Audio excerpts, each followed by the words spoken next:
আসসালামু আলাইকুম রহমতুল্লাহি ওবারাকাতু। সম্মানিত দর্শক, আমি মোহাম্মদ জসিমউদ্দিন আপনাদের মাঝে আরও একটি নতুন ভিডিও নিয়ে আসছি।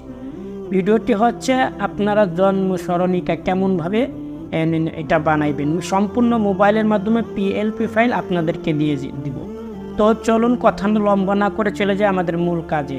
তো ভিউয়ার্স, আমরা কি করব, সর্বপ্রথম পিপজেল অ্যাপসটি ওপেন করব।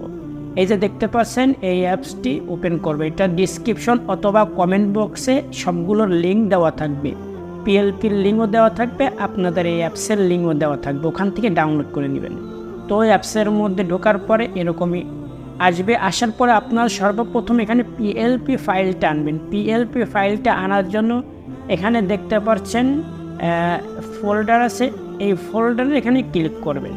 করার পর এখানে লেখা আছে পিএলপির এখানে ক্লিক করার পর আপনাদের মেমোরিতে নিয়ে যান। মেমোরিতে যাওয়ার পর আপনাদের পিএলপি ফাইলটা যেই ফোল্ডারে আছে, যারা ডাউনলোড করবেন তাদের ডাউনলোড ফোল্ডারের মধ্যেই থেকে যাবে। কিন্তু আমার এটা যেহেতু ডাউনলোডের মধ্যে না, আমি ডাইরেক্টলি পিপজেল অ্যাপের মধ্যে যাব। দেখতে পাচ্ছেন এখানে জন্ম সরণিকা নাম্বার 2 দিয়ে সেভ করা আছে। এটাকে আমরা ওপেন করলাম। ওপেন অ্যান্ড অ্যাড ক্লিক করার পরে এরকমভাবে ওপেন হয়ে যাবে। তো ভিউয়ার্স, আপনি এখানে সকল নামগুলো এখানে আপনারা কাস্টমাইজ করতে পারবেন, চেঞ্জ করতে পারবেন। এখানে আপনাদের অনুযায়ী আপনারা নামগুলো চেঞ্জ করতে পারবেন। যে নাম লিখতে চাইবেন সেটা চেঞ্জ করতে পারবেন। কালারও চেঞ্জ করতে পারবেন। যেখানে কালার এসে আপনি কালারও চেঞ্জ করতে পারবেন, যে কালার আপনার পছন্দ হয়। সকল নামগুলো আপনি কাস্টমাইজ করতে পারবেন। হ্যাঁ, এখানে যে আমার নাম আছে মোহাম্মদ জসিমউদ্দিন, এখানেও আপনি কাস্টমাইজ করতে পারবেন, এখানেও আপনার নাম দিতে পারবেন এই ডিজাইনে। এরপরে যে বাবুর ছবি দেখতেছেন, এই বাবুর নামটা ছবিটা এখানে কেমনভাবে দিবেন, বাবুর ছবি দেওয়ার জন্য এই মাঝখানে ক্লিক করবেন। ক্লিক করার পর কিছু দূর যাওয়ার পরে এটার পর ক্লিক করে এখানে ইমেজের পর ক্লিক করবেন।